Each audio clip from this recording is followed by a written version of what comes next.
Hello guys, welcome back with me again in this channel. On today's tutorial, I'm gonna show you how to create a warm radiant coloring for your edits in CapCut. So just add your clips and go to filter. Now click on the portrait category and select the radiant filter. Set it to your liking. I'm going to just leave it as it is.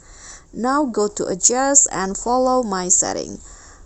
The brightness increase it to 5, contrast also 5, then saturation 5, the exposure lower it to -14, increase the sharpness to around 30,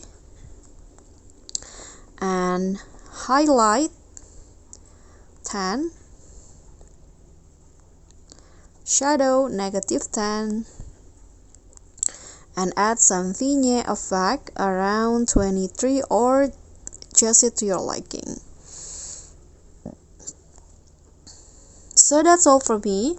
This will be the result, and that's it. Thank you so much for watching. Please don't forget to subscribe, click on the like, leave a comment, and click on the thanks button below. Bye.